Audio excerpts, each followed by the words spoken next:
Hello, everyone, and welcome to this new Wealth Talk. My name is Juan de Dios Sanchez Rosselli. I'm Global CIO of Santander Private Banking, and today I will be the host of this interesting talk about decarbonization in the food industry.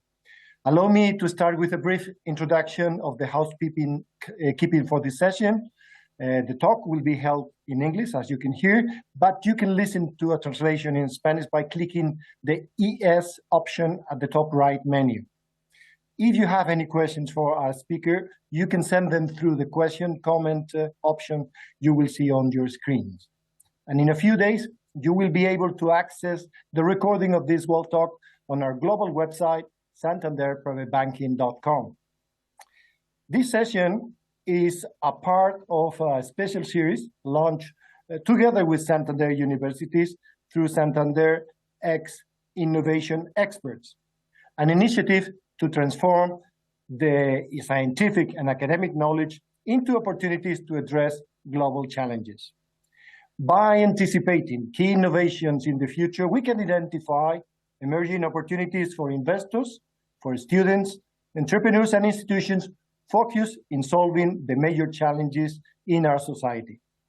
In previous editions, we engaged in fascinating discussions about the opportunities in artificial intelligence and energy storage. And today, we will dig into the increasingly urgent topic of decarbonizing the food chain. We will analyze how to manage natural resources sustainably by reducing the impact of the food chain on climate change. Probably the expert with the deepest understanding of this challenge is Thimothy Searchinger, who is a senior research scholar at Princeton University and at the World Resources Institute. His work combines ecology, agronomy, and economics in order to achieve a holistic understanding of the nuances of decarbonizing the production of food.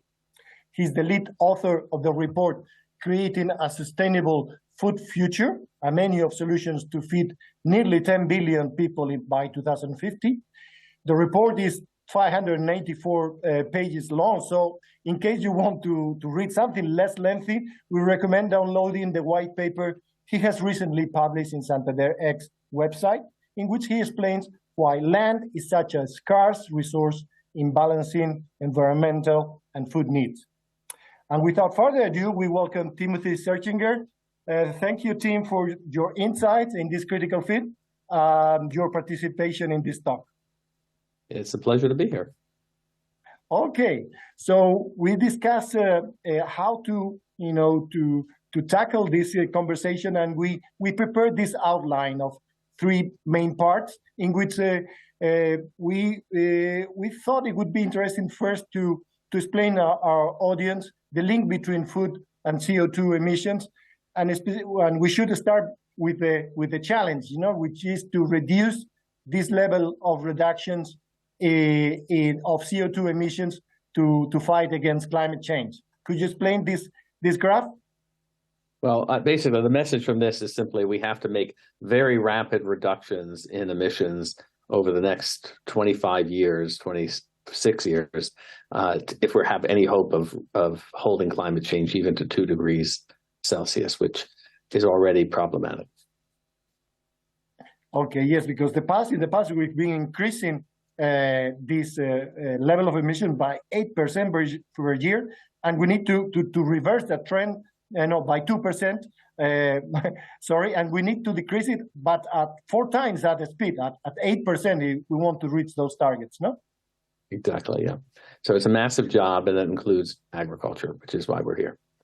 Okay, so we hear a lot about the need to reduce emissions in producing energy, which is 64%. Energy represents 64% of emissions, but if we add agricultural land use, we have this is also a very, very important part of this task, Yes. So agriculture and land use change to feed a growing population are responsible for about 25% of the greenhouse gas emissions. And it's also worth pointing out that all of these things you see in red are basically ruminant agriculture, which are cattle, sheep, and goats, basically. And they're almost half of the emissions, and they're more than half the land use, even though they produce a very small part of our calories. And we'll be talking about that in this talk. So it's very important, not just crops, but also cattle. And explain the yellow part is land use. Could you explain why land use is so important in terms of reducing emissions? Yeah. So vegetation is basically 50% carbon after you exclude the water. So we have almost as much carbon in the world's forests, for example, as there is in the atmosphere. And we have probably 4 times as much carbon in the world's even upper soil layers as there is in the atmosphere. And when we clear land, clear forests, but even grasslands for agriculture, we release close to all of the carbon in the vegetation, and typically about 25% of the carbon in the soils, at least when we turn that to cropland. So collectively now, we about half of the world's vegetated land is in agricultural use, and that's responsible for probably around 1/4 of the carbon people have added to the atmosphere. And we're continuing to do that as we clear more land for agriculture, we release more carbon to the atmosphere. I mean, clear more land for food, we release more carbon to the atmosphere. And the areas with darker color are the areas which have clear more land for agricultural use in the combined history of humankind, no? Correct. And that reflects 2 things. One, the areas where you have the most intensive agriculture. So this is a pretty good map of where you have the most intensive agriculture. You see Asia being particularly dark, and parts of the upper Midwestern United States. But it also reflects where you had a lot of carbon in the first place, where you had a lot of carbon in forests and things. And so you can see this amount of carbon. But this is pretty close to being a map of our agriculture. Okay, so that's the combined history. But what is happening every year? Have we stopped transforming land into agricultural uses? Not at all, unfortunately. So there was it's very hard to estimate this properly, but for the first time a couple of years ago, we had a good satellite study. And what it found is that cropland is expanding at a rate of about 10 million hectares per year. This is annual cropland. There's probably another 1 million hectares of permanent cropland, which are things like oil palm, rubber, coffee, permanent because it means you have to turn it over every year. That's 11 million hectares a year. England, the size of England, is only about 13 million hectares. And that's the net expansion. There's actually twice as much. So what you see here in the red is where you have expansion of agriculture in this 9-year period of cropland, not just agriculture, but cropland. Where in the blue is where land is leaving agricultural use. And on balance, about 10 million hectares leave agricultural use. So we're actually clearing about 20 million hectares, taking about half, we're abandoning about half, but we end up with the 10 that is cleared on net.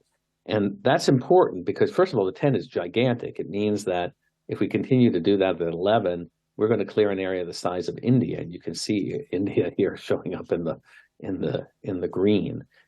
All climate change strategies require that we essentially stop doing that. We actually reduce our agricultural land area. So this is a huge challenge. It's a huge challenge, definitely. Okay, so in order to understand more about the implications of what we need to do, we have prepared this slide in which basically the connection between food and emission is a function of growth in population, what we eat, crop yields, and what you mentioned about land use. Let's start with population. We are 8 billion, but this is not a stable number. No, and actually what you really want to focus on here is that number actually to about 2050. And you see that most of the growth is going to go to the top of that purple line to 2050. And we're basically going to add about 2 billion people. And that's almost inevitable now because this reflects the growth, the aging of young people. In Asia, we're getting growth because they used to have a lot of young people, and those young people become older, they have children. In Africa, there's still a very high fertility rate, and that's also contributing. So basically, part of the problem is, or part of the challenge is, we're going to have to feed 2 billion more people. And that's part of the challenge, particularly in Africa. Okay.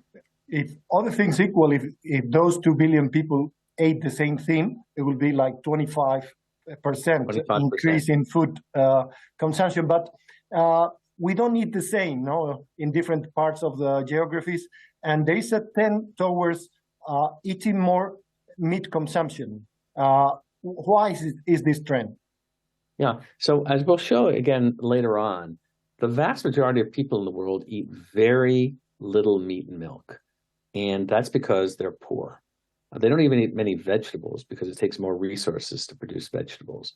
And what you see on the right here is this estimate of the number of people who entered something called the global consumer class. Basically, they have enough money to start buying more things other than just subsistence.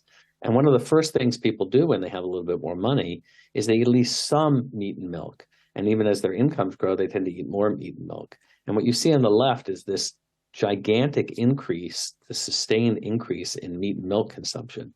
And as we'll see, that takes a lot more resources, and that also adds the burden. So as people leave poverty and become a little bit wealthier, they're going to have eat more resource-intensive foods. Okay, let's talk about something which is, well, we can see the difference here in terms of emissions, depending on what we eat. So we eat more meat, you know, the implications in terms for emission is we are worsening the problem, no? Exactly. So here, for example, you can see pulses on the right. Now, pulses are things like lentils or chickpeas. They have a lot of protein in them. And if you eat them, you get the land use requirements are very low. The land use requirements, I'll explain them, that's in the checkered box. And the production emissions, the actual kind of nitrous oxide, which is released from fertilizer use, is extremely, extremely small. And as you start eating different types of meat and milk, the emissions go up. So this was a paper I had in Nature in 2018, and the black shows the production emissions, and particularly for meat and milk, that's a lot of methane from the stomachs of cattle. But the even bigger number is the land use requirement. So what this number represents is essentially the amount of carbon that is lost from native vegetation and soils to convert land on average globally to produce that amount of meat and milk. And then we divide that by about 35. So basically per year, that's the amount. So if we were to continue to expand use over maybe a 35-year period, that's the amount of carbon we will add to the air to produce just 1 kilogram of protein. And the key thing you see here is the enormous land use requirements for beef. Now I understand why you focus so much in land when you speak about the importance of decarbonizing the food chain, no? This is exactly right. Land, the single biggest cost of agriculture is the land that we use. As we consume more, we clear more land. If we were magically able to produce food without land, we would be able to sequester enormous amounts of carbon by regrowing forests and other vegetation. So it's really the land use cost.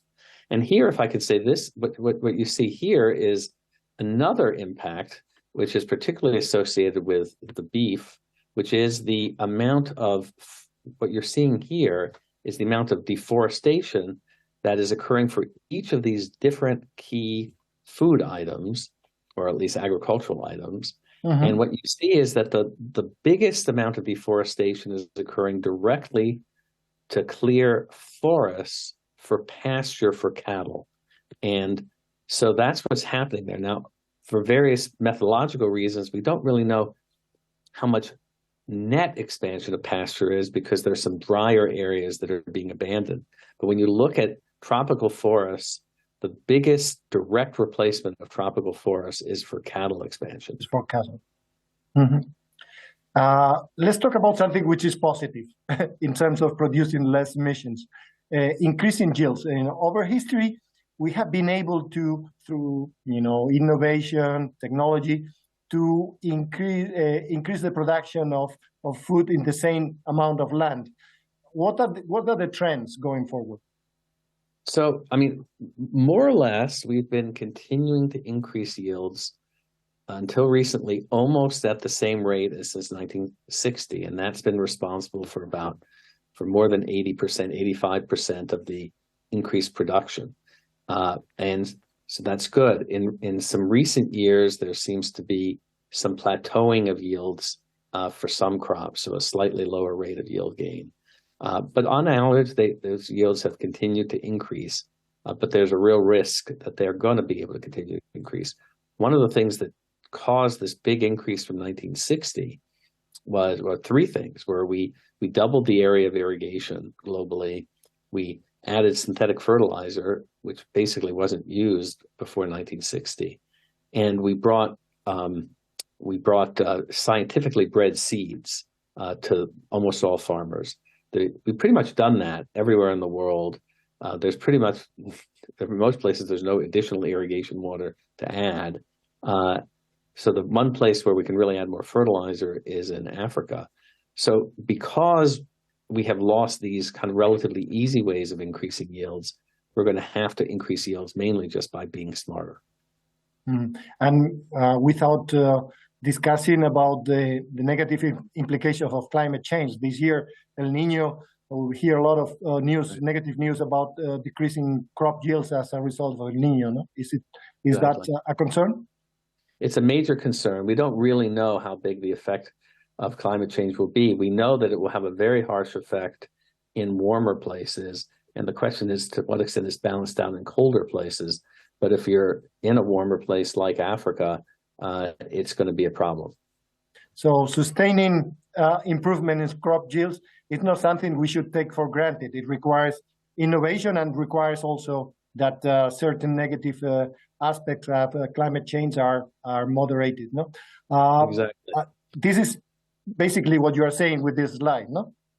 Yeah. So basically, we've just looking at the level of crop yields we would need to have to avoid net land use change, and the rates that we're achieving it, we're not quite achieving it. And so that's one reason we're continuing to clear so much land each year. Mm-hmm. Okay. This is a historical graph showing explaining the concept of global land squeeze. This is the historical trend. This cannot continue, no, Tim? Well, that's right. So basically, humans have more or less heavily manipulated almost all of the world's land. So the best land, as a general rule, we have converted to crops. We've taken about 1 billion hectares. That's an area larger than the continental U.S. and 1 billion hectares of forest, and converted that to grazing land, which combines with the historical drier grazing land. So you see about, more than 30% of the world's land is grazing land, 15% of crops. Put them together, that's almost half, but that's particularly half of the world's, more than half of the world's vegetated land. Now, we still have some fair amount of forest left. A lot of those are just in areas that are too cold. Some are deeper tropics, some elsewhere. We've also heavily manipulated those. We probably harvested from 80% or more of the world's forests and reduced their carbon content. So we're basically, the problem is that we need more land to store carbon, but we also need more food, and we also need more wood. And the combination, we only have a fixed amount of land. We're not creating more land. You can't create more land. So that's the global land squeeze, that we have more demands on land for everything. And what we now know is that not only is leaving land for nature important for biodiversity, which is important for us, but it's critical for climate as well. So there is no such thing as kind of unused land, even for humans, because even wildlands are storing carbon. So it's a very important concept that every land has an opportunity cost of. And I was amazed to see that grazing land occupies double the amount of surface than crops. It's really amazing to see how important that is. So last concept is deforestation. You've mentioned this data before, no? It's like more than 10 million hectares per year in deforestation. So this is, and this is a slightly different measure. So this represents both actual deforestation. This is gross deforestation. So some land is reverting and coming back as forest. And it also represents land that's simply harvested for wood and will regrow. But it's a big area. So every year when we clear that, when we forest or clear that amount of forest cover, we're losing huge amounts of carbon. Some will regrow, and that's important, but it's still a huge loss. And as you can see, it's a big area compared to even India. Okay, let's so the combine. If we don't change the trends, this is the statistics, of the implication by 2050, no? Exactly. So this is compared to 2010, so it's a little bit bigger than would otherwise be seeing that. But that was, you have to use some old data for modeling. But you see, it's a vast increase in the demand for land. So these are just direct human uses of land. And by definition, if you need 54% more crops and you don't increase yields by 54%, you will clear land. And then the added amount of livestock products is huge. Wood is a very big effect on the world's land. We had a paper in Nature this summer saying that we're going to harvest about 800 million hectares of land for wood over the next 40-year period. So this is a huge. That's assuming kind of the equivalent of clear cutting. So that's these are all big human effects on land for both biodiversity and carbon. And the only way to solve this problem is to use land more efficiently. Okay, and as we mentioned, these numbers are increasing, but in order to reach the 2050 targets, what we need is to do the opposite, no? Yeah. So what you want to look at here are these brown figures, and the brown figures represent the emissions from the land use sector for clearing land and all these other things. And what you see is today it's positive. We're having all these emissions, but all the different strategies essentially require that brown very quickly go down below zero. So we're on a pace to clear huge amounts of land, and yet we have to stop clearing land, and we actually need to reduce our agricultural area if we want to meet climate targets. That's all you really care about here are those brown lines. Yeah, we're getting a very good idea of the size of the challenge. Explain this chart which combines all these trends, no? Yeah. So basically, how much land you're going to clear, assuming you're going to have to supply all this food, depends on how much food you're getting per hectare of land. So we just wanted to do a test and say, what would happen to the world's land if we tried to produce all the food we're going to need in 2050 without improving farms at all, with the same yields, both of crops and livestock and meat per hectare.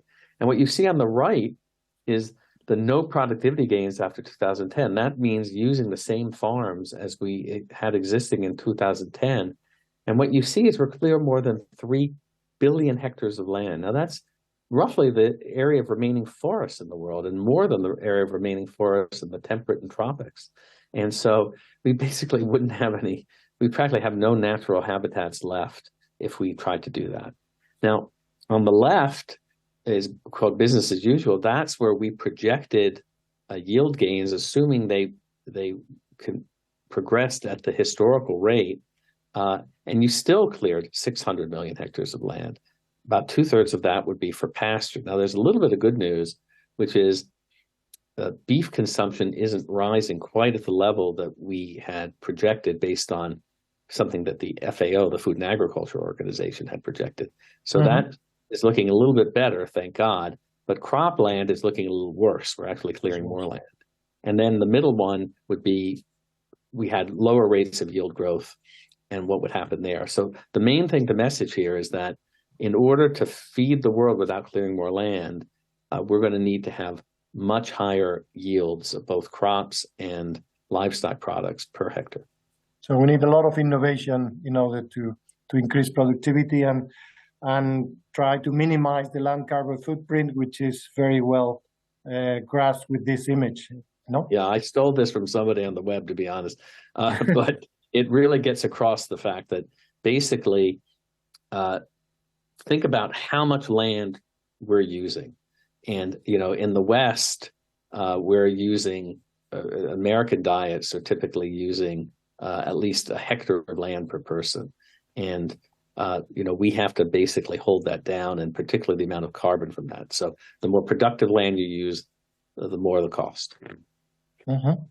Okay, let's go to the second section, in which we try to dig into the reasons why this problem is not so much in the public domain. There's a lot of understanding of the need to do an energy transition, but in my opinion, there is not so much discussion about the need to do things differently in the way we produce food. And in your publications, you mentioned that this is based on some misunderstandings. Could you explain briefly those misunderstandings, Trin? Yeah, so let me go back to the same graph. So this is a model that we use to project future land use change. Other academics, other researchers also do these models. And when you do a model like this, you have to say, well, what do you assume about the future? So we are assuming in the left, right, this business as usual, that yields are going to increase at a historical rate. And some people assume yields will increase at an even higher rate, particularly for pasture. And if you put that into your model, it makes it look like the problem is a lot smaller, because you're assuming that you're going to have these large yield gains, even in what you call your baseline. But yield gains don't happen on their own. They take huge amounts of effort by both private individuals and governments. And as I've said, there are certain tools that we used to have that we don't have anymore, like doubling irrigation. So you can misrepresent, you can make it look like these yield gains are automatic, and make it look like the land use problem isn't as big as it is, when in fact, the yield gains are not automatic. We have to work very hard to have them. So that's just a challenge in presenting your information. Okay, let's go to wrong assumption number 2, and we go to the subject of biodiesels. Yeah. So for biofuels, right, one of the things that we have these government policies to dramatically increase the use of biofuels. And why do people think that biofuels reduce greenhouse gas emissions? What you can see there from coming out of the car on the left, that CO2 line, biofuels, when you burn biofuels, you release at least as much carbon dioxide from the tailpipe of a car as when you burn fossil fuels. So why do people think that can reduce emissions? And those who advocate biofuels show charts like this. And what you see is that the process of growing crops absorbs carbon dioxide. So the theory is that if you only look that far, it's just recycling carbon. You're not adding carbon to the air, because you grow crops, they absorb carbon, and you release them when you burn it. So what's the problem with that? The problem is it takes land to grow crops. And what this chart does implicitly is it treats the use of existing cropland as having no climate cost. So we can divert as much agricultural land to biofuels as we want, and it will have no climate cost, because it's just this recycling. But as we saw, we need all that land either to store carbon in forests or to produce food, so we don't have to clear other land. So there's a huge climate cost in the real world to diverting existing agricultural land to biofuels, because then we need more we need to clear more land for agriculture. So this is the way I would say this is, this treats land as though it is free from a climate perspective. And it's not a limited resource. It's a limited resource, and there's a cost to using it one way. And you can see this. So you can see there are these policies, particularly in the US now, subsidies to use, we're looking at using vegetable oil for biodiesel.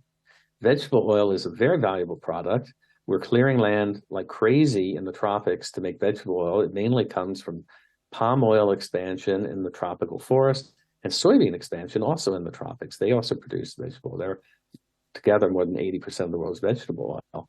And there are plans to try and have airplanes run on vegetable oil. Now, if we had even 1/4 of the future world's aviation fuel from biodiesel, from vegetable oil, we'd have to double global production of vegetable oil, meaning basically more than doubling palm oil production and soybeans in the tropics.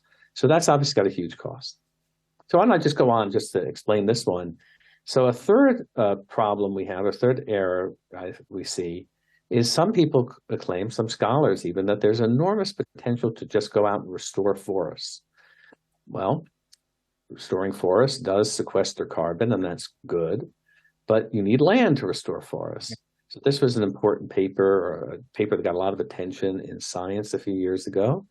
And their estimate of the potential to restore forest was based on looking at all the world's grazing land, or included looking at all the world's grazing land that was historically forested. And you can see all of these areas in green, including in Europe. These are grazing lands in Europe that are highly productive, producing, among other things, beef and dairy. So they're not free. And we only can make those available if somehow or other we change our diets or massively increase the productivity of existing grazing lands. Okay, so another wrong assumption. How about this one? Okay, so what you're seeing on the right, as the green kind of grows from 1900 to 2010, is the reforestation of Europe. So Europe has got back to, I think, more than 25% forest now, and it was much lower. Maybe it's 30% forest. Well, it's getting better. It's getting better. Now, why is that's good? But the basic reason is that Europe had cleared so much land before. And among other things, actually, it got rid of horses. That freed up some land. We used to devote in the US and Europe a lot of land to horses. We now have cars. But also, Europe has basically outsourced a bunch of its food production to the tropics and is basically importing food on a net basis. And so in Europe, people feel, oh, it's great. We have this surplus land. We can use that land for anything we want, for biofuels or for anything else. But it's not surplus land. It's basically land that if you're going to import food, then you need that land to reforest. Even better yet, don't outsource your food production. And so this is an example. Remember, I was talking about this land shifting, the fact that some land reforests, even as we're clearing land elsewhere. That shifting land is not free. So Europe does not, in fact, have surplus land. The best it should be to increase its own food production on a net basis. It's not a net food importer. But if not, reforest that land and at least help sequester some carbon to make up for the deforestation abroad. Now, this is a very important concept. And my reading is that we cannot take a regional look at this problem. It doesn't help that some parts of the globe are getting greener if others are getting browner, because that is a very bad trend from a gross perspective, no? Exactly. So we have to look at it globally. And I had a paper in Nature last year. So Europe's Fit for 55 plan, it is very admirable in many ways, but it contemplates taking 20% of its cropland and turning it into energy crops. And it already imports food from abroad, about 1 hectare for every 4 hectares in Europe. So basically, Europe is just going to outsource more of its food production and then claim it has a land surplus. So let me talk about this one too. So this is related to that. So you'll also see claims, well, we can have land available for biofuels, or we can justify having less productive agriculture if in Europe or the US, we eat less meat. And so we'll eat less meat, require less land, and then we can use our surplus land. But what you see here is that that's already needed just to make a little bit of room for other people in the world to eat more. And what you see here in the red, the vertical part of the red, is the calories from meat and milk per person that people eat in these different countries and regions. And the red is 2010. And what you see, and on the x-axis, what you see is the population. And if you go all the way to India from the left, you'll see that in 2050, more than 6 billion people are going to live in those regions or countries. And on average today, they only consume about 200 kilocalories of milk and meat per day. And compare that with Europe and the US, where we eat about 800 calories of meat and milk per day. So the point is that they're going to eat more and have a right to eat more as they get a little bit wealthier. And even if Europe manages to have these large reductions, that's like a 50% reduction, if we wanted to reach this so-called 30% reduction line, which is 30% less than we project for 2050. But that's just necessary to create some space so that other people around the world can eat more. So basically, you can't say, I can use more land on the theory that other people are going to use less land. We all have to use less land in every way we can, both through our consumption decisions and our production decisions. Well, we now understand the size of the problem. Let's go to the last part, in which we try to ask you questions about what can we do in order to improve. And probably you are going to say that given the size of the problem, we need to do basically everything, no? Exactly. So that's what we said, all of the above. In the US, we take these standardized tests, and one of the answers is usually all of the above, all of the answers. And for the most part, we need all of the above for solving these problems. Yes, when I always see all of the above option, I always answer that because it usually is the correct one. Okay, let's classify the actions that we can do on a global basis in order to reduce emissions and reduce the problem. They are classified in 4 captions. Could you explain a little bit why you classify them in this way? So one is produce more food on the same land. Another is use that to protect natural areas. The third is to reduce our demand for land-intensive products. And the fourth is to restore those areas that are where the environmental benefit greatly exceeds whatever the food production we might have on that land. Okay, let's go 10, 15 minutes explaining some examples. Let's start with producing more on the same land. You give an example of pasture in Latin America, no? Yeah, so in Latin America, there are about 500 million hectares of pasture, most of which were carved out of forests or woody savannas, and most of which are very poorly grazed. They're not fertilized, their cows aren't rotated, cows are not as well kept, and you can triple or even increase 4-fold the amount of milk or meat you get per hectare through improved grazing in Latin America. And you see that on the right. And this is a map that somebody of a paper showing the stocking rate, the numbers of animals per hectare that are used in the pastures of Brazil. And what you see on the left is the stocking rate today, and on the right what it could be according to this study. And the good news here is that Brazil, of course, is also a huge source of soybeans. And so it has about 80 million hectares of pasture. It's got about 20 million hectares of soybeans. It doubled that area of soybeans in the last 10 years. But many of these hectares could be used for soybeans. And the solution to prevent, and soybeans are supplying meat and vegetable oil, or supplying feed and vegetable oil. But what we can do is triple the yields of grazing land and then use some of that grazing land for the soybeans and therefore help meet global demands for food without clearing forests.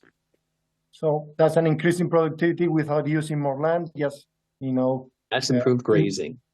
Mm-hmm. How about the problem in Africa? How we can improve?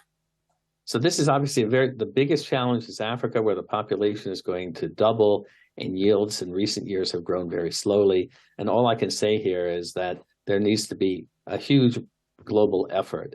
We are estimating that in Africa, at the present rate of yield gain, just in Africa alone, we're going to clear about 300 million hectares of forest for crops, and that's terrible for humans. Conditions, terrible for climate change and the environment. In Africa, there's enormous potential to increase yields with better fertilizer and agricultural practices. It's a long discussion, but all I'll say here is actually that's where we have to focus global efforts. The potential to increase productivity in Africa is huge. Is the lowest yield, no? The increase in crop yield is the lowest, and that's where we have the largest problem, no, in terms of right. And for investors, I mean, the West imports cocoa and coffee and actually needs to be responsible for increasing the yields enough of those crops so that they're not expanding. Innovation, another area in order to produce more. This is an example. So this is an interesting example. So one thing we also have to reduce, we haven't talked about as much the reduction in nitrous oxide, which is one of the production emissions. And it turns out that one way to reduce that is that certain plants, in this case, a particular breed of grass, actually exude a chemical that reduces nitrous oxide from soils. And there's some evidence that the crops that have that trait also can increase their yields. So we can use less nitrogen fertilizer, produce less nitrous oxide, and increase yields. A very small group of mostly public researchers has managed to breed a high-yielding wheat variety with this trait, with spending just ridiculously small amounts of money. This is one of these things that has real hope. It's called biological nitrification inhibition and needs to have dramatically expanded effort. But even now, in a few years, we could have that crop being used throughout Europe, for example, for wheat. Let's go to the following classification of initiatives. It's leading with protect. Give us an example with forests. So I think ideally, so that while it's important, we need to increase yields. There's still going to be this threat to forests through this land shifting effect. As you build more roads, you attract investment into areas where there are forests. And so I think the way to think about this is the world needs to have a kind of a deal with tropical countries. We, in the West, we cleared all our forests already. They have a right to help if they're not going to clear their forests. So this is called RED. These are payments planned. The hope was for payments to countries to help protect their forests. My feeling is investors need to be looking at their companies trying to reduce the greenhouse gas emissions of their food supplies that they're buying, like soybeans from Latin America. They need to be investing in yield gain and then doing it on a jurisdictional basis, put projects together where they'll say, we will invest and improve yields so long as forests are protected. So this is a way of combining investment with forest protection. That's what we're saying. Very interesting. Let's go to reduce initiatives. And let me ask you one question that we have received from the audience, which is linked to reduce before we go into biofuels. The question is, does a strict food waste regulation could be of any help? Yeah, I think reducing food losses and waste is very important. We probably lose about 25% of our food waste, food. We're not really sure, but something like that. Maybe extraordinarily, we might be able to cut that in half, and that could help. But that's like producing 12%. The reason it's not that easy is that waste is lost along the supply chain, a little bit by the farm, a little bit in the storage, a little bit by the processor, a little bit by the wholesaler, the retailer, and then the home. So each step of the way, most people are only losing a few percent. So it's not as though like it's not concentrated in one. It's not like one horrible person is losing 25%. In each case, it's getting people who are wasting 4 or 5% to waste 2%. It can be done. There has been progress. There are hot spots, but it's not a magical solution. It's just one of the things to do. Okay, let's go then to biofuels. Yeah. So you have a strong opinion about biofuels. Yeah. So right now, probably it may be as much as half of the global agricultural expansion is due to our demand for biofuels. And I've already talked about biodiesel. I explained that it's mostly because people treat land as free. But if you look at the right, you need to understand, it helps to understand why. So both biofuels and photovoltaics are essentially taking the energy from the sun and turning it into a usable form. And what you see is that for biofuels, for 1,000 watts of energy, 1,000 joules, whatever, however your unit, only one is actually on a net basis becomes the energy in ethanol for corn in the US, or two in sugarcane. And even the hoped for cellulosic ethanol, only 3.5. And you get 150 on a net basis if you just put out photovoltaics. And of course, the other advantage is you don't need to have photovoltaics on the best agricultural land. You can put it on bad agricultural land, to the extent, or even desert. So you get a tremendous amount more energy, and then you actually use electricity more efficiently. And on the left, what you see is the comparison, right? So these are the greenhouse gas emissions factoring in the land use costs. And to have an electric engine using photovoltaics and batteries has this tiny amount of emissions on the top, tiny amount. And then even gasoline and diesel are in the black. And when you factor in the land use costs for producing all of these biofuels, the opportunity cost of land to store carbon, you're getting 2 or 3 times the emissions. So basically, it's just an extremely inefficient use of land. And you see proposals, I'll just give you an idea, there are people who say we should get 230 exajoules of biomass, of energy from biofuels. Now, that's a number globally. Today, we use about almost 600 exajoules of energy. We'll maybe use 900 in the future. 230 exajoules would require all of the crops, all of the grass eaten by livestock, all of the wood that we harvest, and all of the crop residues that we use. All of that only has 230 exajoules. So it's just a bad use of land. It's an inefficient use of land. It's much more efficient to use any kind of solar technology. What about wood? Yeah, so I haven't talked about wood very much, and because we're running out of time, I have to be short. But a lot of people have kind of adopted this view that wood is somehow carbon neutral, harvesting wood, because so long as trees on balance aren't kind of declining. But the fact is that trees are growing for lots of reasons. We used mainly in Europe because in the US because we cut so many down in the past. Actually, climate change itself is causing trees to grow faster. And when we cut trees, we release the vast majority of that carbon. It was in the trees, only a little bit gets into kind of long-lived products. And that's releasing huge amounts of carbon. And while trees will grow back for decades, we've increased that carbon. So this was a paper I had in Nature in this summer. And basically what we estimate is that wood harvests in the next 40 years are going to emit 3.5 to 4 billion tons of carbon dioxide per year. That's a huge amount. That's about 1/10 of all the world's greenhouse gas emissions. And one of the solutions, we have to harvest wood more efficiently and produce it more efficiently, but also we have to try to hold down our consumption of wood. And that's basically the only key message here. And people should realize that, because that's why you recycle paper.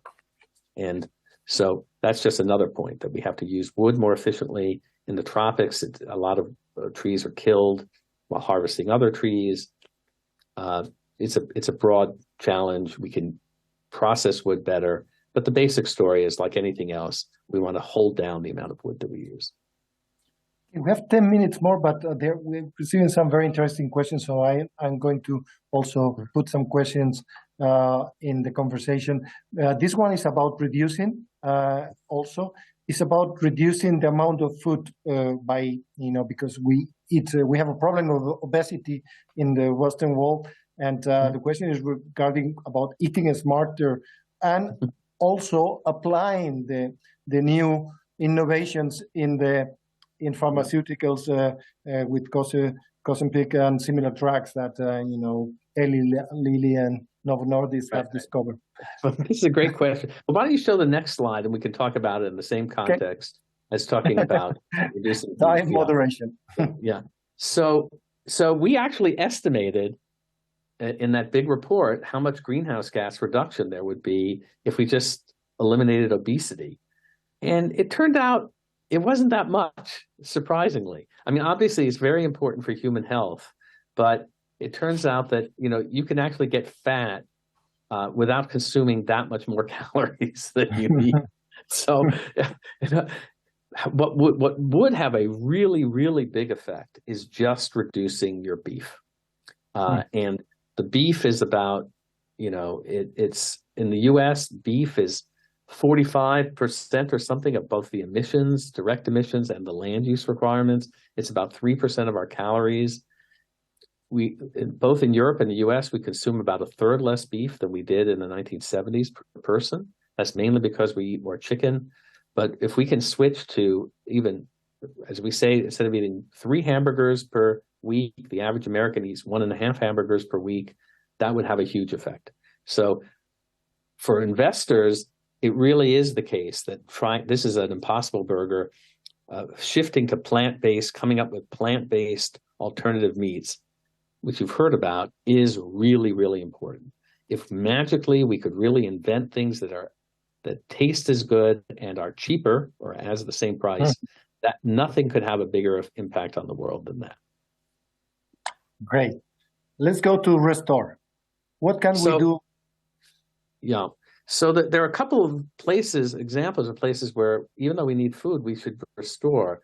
So peatlands are these very, very wet wetlands, and they store huge amounts of carbon. That's, you kind of find Neanderthals kind of buried in peatlands, right? And what happens is, because they're so wet, the carbon builds up because the microorganisms can't break it down. But we have drained about something like 50 million hectares of peatlands around the world, about half for crops. And when you drain them, then the microorganisms can get in and start putting the carbon back in the atmosphere. And so what you're seeing here is a drained peatland from Indonesia turned into an oil palm plantation. And this, only 0.5% of the world's agricultural land, is responsible for 2 or even maybe 5% of all human emissions. And what we need to do is re-wet these peatlands. And in Northern Europe, there are a bunch that need to be re-wetted, but the biggest area that needs to be re-wetted is in Southeast Asia, in Indonesia particularly. And frankly, we also have to avoid converting more. So there's a real risk that we're going to convert more peatlands in Africa or Latin America. But that's a good thing. Here's another example. This is the Atlantic coastal rainforest of Brazil. It actually looks better, the grazing land here, than it really is. There's got very poor grazing. It's very steep. It's very difficult to improve the grazing. But what you could do is reforest that land. And that's a great land to kind of get a lot of carbon and biodiversity back. And you really are not sacrificing that much food production. So we need to be selective in the areas we restore, but they could play an important role. Okay, but in order to do that, you have to put incentives. And this is probably the most important consideration of your research, no? Yeah. So this is fundamental. So right now, we're trying to tell companies where they should invest in order to help solve climate change in this area. But the traditional accounting rule just says, well, we'll blame you if you clear new land. We'll count the emissions of that lost forest. But you can use as much existing cropland as you want. You can eat as much beef as you want, and there's no land use cost. And that's ridiculous. And here's one way to think of why. So for those kind of economists, people taking economics, you can show theoretically that the way to solve climate change in the most efficient way would be if we had a universal carbon price. So everyone who emitted a ton of carbon would pay that price, and everyone who took carbon out of the air would be paid that price. And we can't do it. There's all kinds of reasons it can't be done politically, even practically. But it's a good way to think about things. What would the world do for land if we had a perfect global carbon price? So someone who burned oil would pay $100 a ton. Someone who cleared forest would pay $100 per ton. Now, for a forest, that might be $40,000 per year to clear, or $40,000 to clear a hectare of forest. That's a lot of money. If you allowed forests to regrow, let's say that bad grazing land in Latin America regrow, you'd be paid $100 per ton. That may be $1,500 per year. That's a huge amount of money.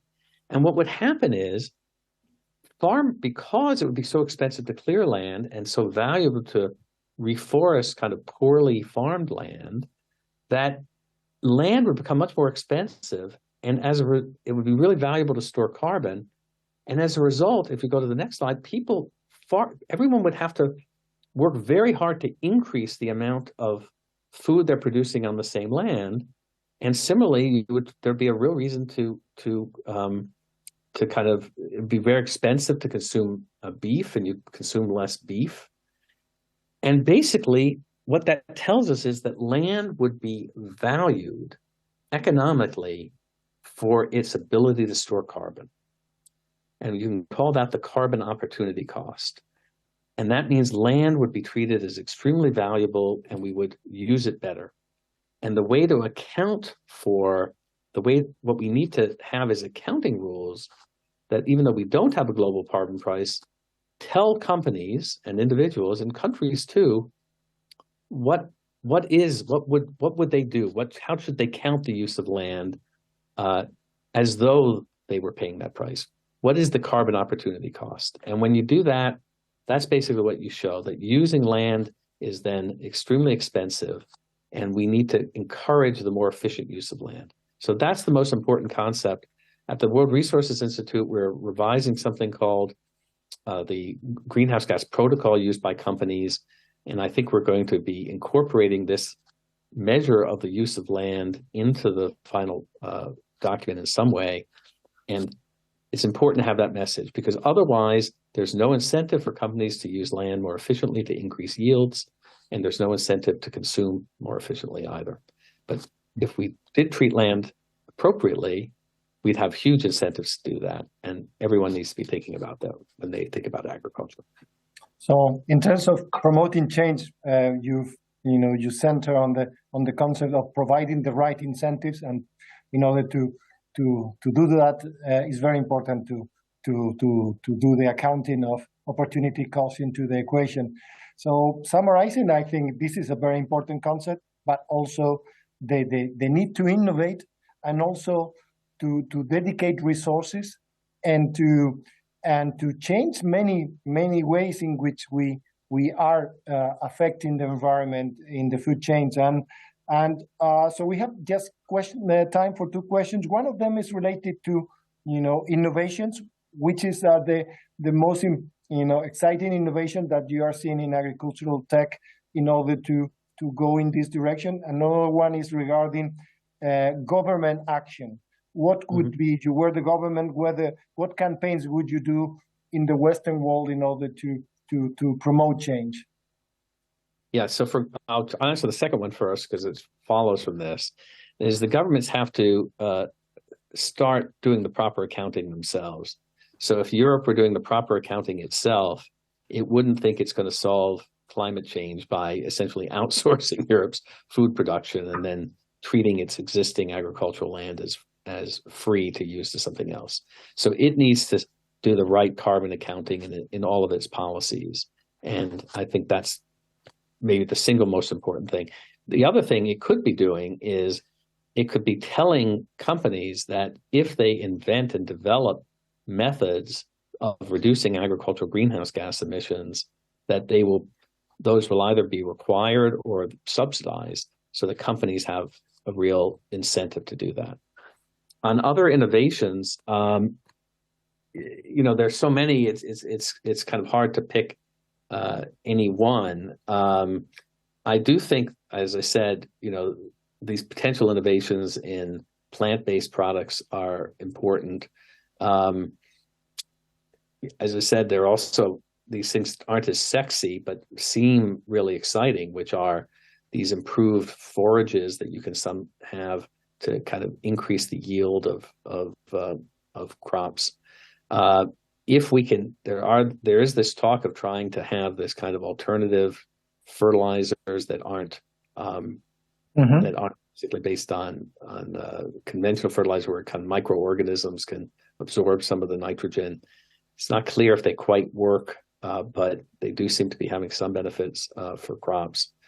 So there's some simple things too, or you think like low methane rice. There have been a few developments in that regard, and we need to be building. So I don't know. It's kind of hard. Unfortunately, I don't have a third one. I will mention one thing.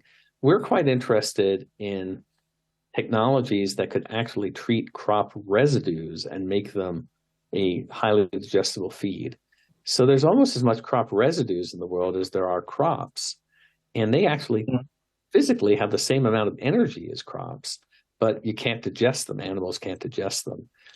There are technical mechanisms to make them as digestible as crops.